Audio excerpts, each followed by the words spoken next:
On va commencer avec un tirage au sort qui a désigné François Asselineau pour débuter. Donc une image de campagne. Alors, il s'agit de l'image de mon dernier meeting à Paris, où j'ai réuni pratiquement 1 millier de personnes, et au même moment, 61 000 personnes sur les réseaux sociaux pour écouter. Alors, pourquoi j'ai choisi cette image? Pour deux choses. La première, c'est parce que les Français ne sont pas au courant que nous faisons des salles pleines à travers toute la France, qu'à Lyon, j'ai fait 2 fois plus de monde que Madame Ayer et que Monsieur Attal. Donc, tout ceci est tenu. Les Français n'en sont pas informés dans les grands médias. Et la deuxième raison, c'est parce que je suis... pourquoi les gens viennent? Parce qu'ils s'intéressent. J'ai créé le parti du Frexit il y a 17 ans. J'ai été le candidat à l'élection présidentielle pour le Frexit il y a 7 ans. Et tout ce que j'ai dit depuis 17 ans se révèle malheureusement prémonitoire et exact.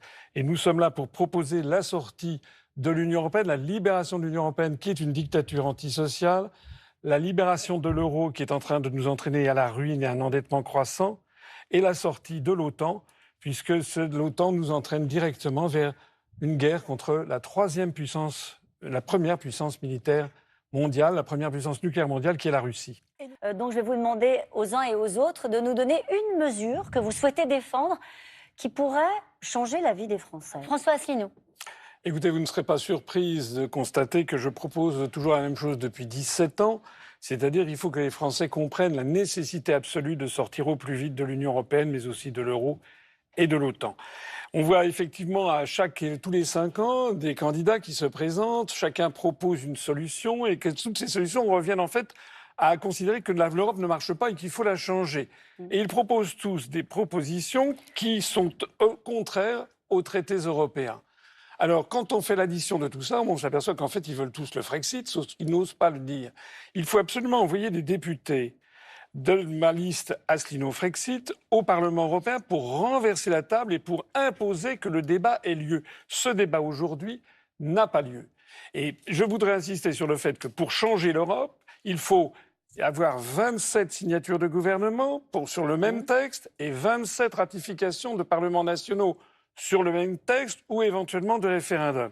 Ce qui donne 54 institutions pour changer les traités européens. Ça n'est plus possible. Oui. Et notez bien qu'à aucun moment les députés européens n'interviennent. C'est-à-dire qu'en fait, on voit une espèce de commedia dell'arte tous les 5 ans avec des candidats qui proposent de changer l'Europe alors qu'ils ne pourront rien faire du tout. Certains proposent de passer à la majorité qualifiée sur certains sujets, ça ne changera rien. Nous ne sommes qu'un État sur 27, madame. Et il y a beaucoup d'autres États qui refuseront de la majorité qualifiée. Par exemple, les petits États comme le Luxembourg, Malte ou Chypre qui s'y refuseront avec la dernière énergie. Bien sûr. Donc 13% des citoyens européens qui disent souhaiter voir leur pays quitter l'Union européenne.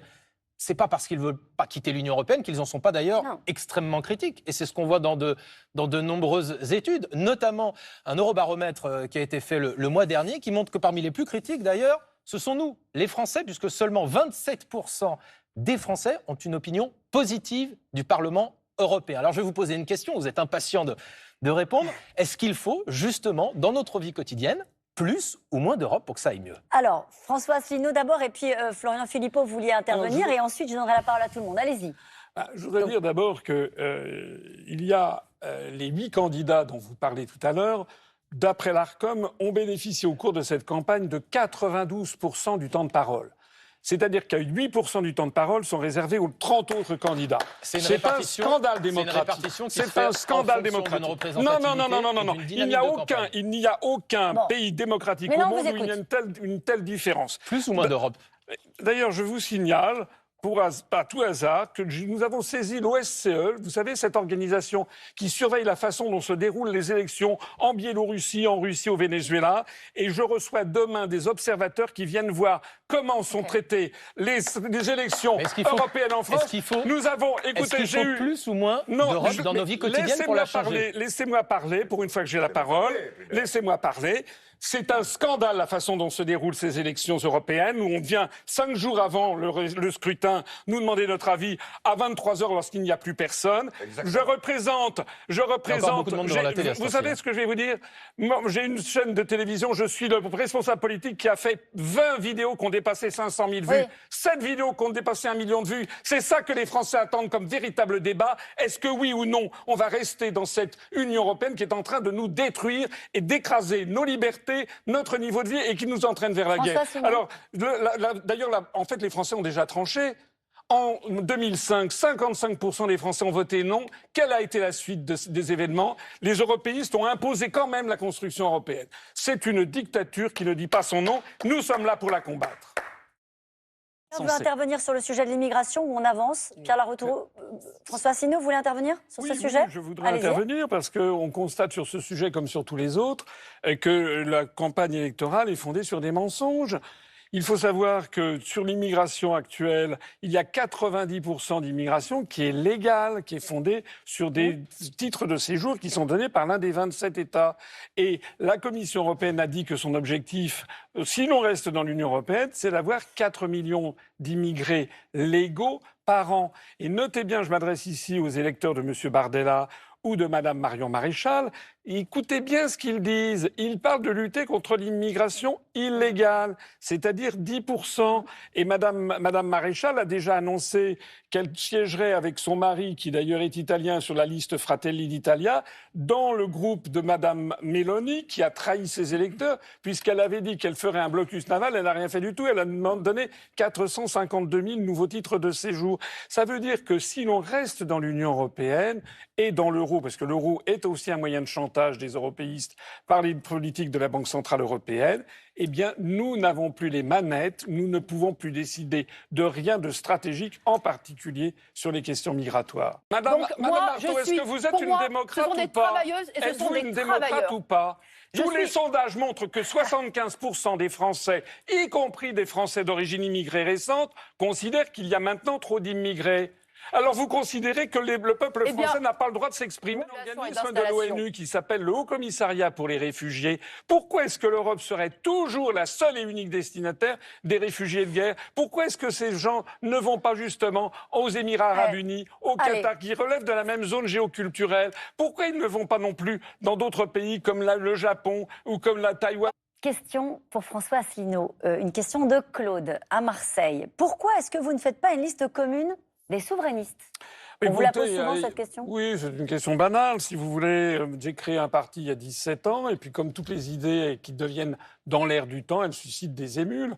Donc j'étais la seule liste en 2014. En 2019, on avait 2 ou 3. Maintenant, il y en a 5 ou 6. Il y en a d'ailleurs qui protestent dehors parce qu'elles ne peuvent pas entrer. Donc voilà, en règle générale, les gens préfèrent l'original à la copie. Oui, je dirais en conclusion que c'est dormir toute la vie que de croire à ses rêves. C'est un proverbe chinois que j'aime bien. On a toujours, tous les 5 ans, des européistes qui nous dévoilent leurs rêves, qui ne débouchent sur rien. Et les gens qui disent « Est-ce que vous vous rendez compte de ce qui se passerait si on sortait de l'Union européenne ?» Moi, je leur réponds « Est-ce que vous vous rendez compte de ce qui va se passer si on y reste ?» Si on y reste, il y a 9 pays qui vont entrer. L'élargissement, y compris l'Ukraine, la Géorgie, l'Albanie, qui sont sur la voie de l'adhésion, et la Turquie sur la voie de l'adhésion dans l'Union européenne. Ce sont des centaines de milliards d'euros qui vont être ponctionnés sur les pays comme la France. Si on reste dans l'Union européenne, nous allons tout droit vers la création d'une Europe fédérale, la France devenant un État fédéré, étant obligée de céder son siège à l'ONU, de perdre son statut de grande puissance, de perdre son droit de veto, de céder sa force de frappe nucléaire à l'ensemble des pays de l'Europe avec une doctrine d'emploi dont nous ne serons plus les maîtres. Nous allons donc vers un désastre et un risque potentiel de guerre contre la première puissance nucléaire qui est la Russie. Le grand sujet qui doit se poser maintenant, c'est qu'est-ce que c'est que l'avenir de la France? L'avenir de la France est un pays formidable. Vous savez, la langue française est en très forte croissance dans le monde. La France a la première ou deuxième zone économique exclusive. Il n'y a aucune raison pour que la France n'ait pas la même destinée que la Suisse, la Norvège ou l'Islande, qui sont les 3 pays de l'Europe qui ont refusé d'entrer dans l'Union européenne et qui sont, d'après les Nations Unies eux-mêmes, au sommet du développement humain. Merci François Asselineau.